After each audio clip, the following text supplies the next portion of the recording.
জনগণের আর্থ সামাজিক ও রাজনৈতিক অধিকার পুনরুদ্ধারের জন্য পরিবার পরিজন সহযোদ্ধা হারানোর গভীর কষ্ট বুকে চেপে আমাদের আন্দোলনকে অব্যাহত রাখতে হবে। ক্ষতিগ্রস্ত মানুষ ও তাদের পরিবার সমূহের সেই আত্মত্যাগে সংগ্রামরত বাংলাদেশিরা ইনশাল্লাহ কোনোদিনই ভুলবে না। আত্মত্যাগের এই স্মৃতি হবে আমাদের গণতন্ত্র পুনরুদ্ধারের চূড়ান্ত আন্দোলনের সংগ্রামী প্রেরণা। সেই আত্মত্যাগকে অর্থবহ করে তুলতে প্রয়োজনের সর্বোচ্চ ত্যাগ স্বীকার করে যে কোনো মূল্যে চূড়ান্ত লক্ষ্যে পৌঁছতে হবে। বাংলাদেশের জনগণ ও চলমান আন্দোলনকেই ঘিরে আপনাদের নিরাপত্তা নিশ্চয়তা এবং আন্দোলনের সাফল্য আমার জীবনী শক্তি। একইভাবে আপনাদের উপরে নেমে আসা আঘাত আমাকে শোকাহত করে তোলে।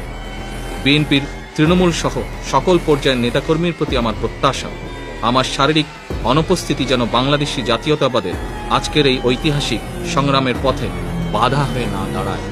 দেশের মানুষকে সাথে নিয়ে গড়া আপনাদের তীব্র আন্দোলন যেন আজ প্রতিফলিত হয় যে আপনারা বাংলাদেশি জাতীয়তাবাদের প্রতীক, বাংলাদেশের স্বাধীনতা ও সার্বভৌমত্ব রক্ষার সৈনিক।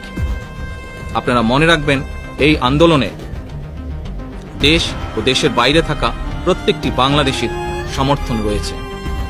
বিশ্বের সকল রাষ্ট্র ও গণমাধ্যম একচ্ছত্রভাবে আমাদের এই মুক্তির সংগ্রামের পক্ষ অবলম্বন করেছে। দলের নেতাকর্মীদের উদ্দেশ্যে আমার নির্দেশনা থাকবে, আপনারা নিজ নিজ এলাকায় শত প্রতিকূলতার মাঝে হলেও সংগ্রাম করে গণতান্ত্রিক আন্দোলনকে যে কোনো মূল্যে অব্যাহত রাখবেন। সবাই এক হয়ে আলোচনার মাধ্যমে সাংগঠনিক ভিত্তিকে মজবুত করে নিজ নিজ এলাকার জনগণকে একাত্ম করে সর্বশক্তি দিয়ে ঝাঁপিয়ে পড়ুন। আমাদের প্রতিটি অঙ্গ সংগঠন বিভিন্ন পর্যায়ের সকল সদস্য যদি আন্দোলনে আন্তরিকভাবে শরিক হন, ইনশাআল্লাহ পৃথিবীর কোনো শক্তির পক্ষে আমাদেরকে দমিয়ে রাখা সম্ভব হবে না।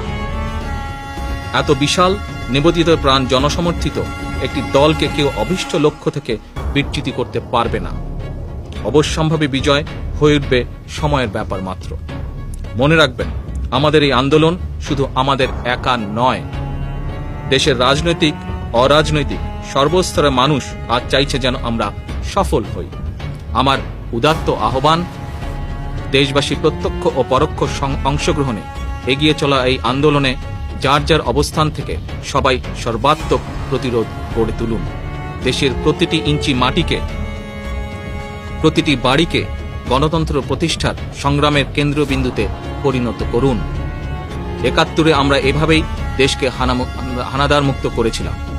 সেই সংগ্রাম ছিল স্বাধীনতা অর্জনের, আর আজকের এই সংগ্রাম সার্বভৌমত্ব রক্ষার। সেই সংগ্রাম ছিল দেশকে হানাদার মুক্ত করার, আর আজকের এই সংগ্রাম দেশে গণতন্ত্র পুনঃপ্রতিষ্ঠা। এই দেশটা আমাদের সবার, তাই একে সামনের দিকে এগিয়ে নিয়ে যেতে আমাদের সবার সর্বাত্মক ভূমিকা রাখতে হবে। তা আমরা সরাসরি রাজনীতিতে সম্পৃক্ত থাকি আর নাই বা থাকি। গণতন্ত্র রক্ষার্থে গণমানুষ দ্বারা পরিচালিত আমাদের গণমুখী আন্দোলনে শরিক প্রত্যেককে আবারও ধন্যবাদ। বিজয় আমাদের হবেই।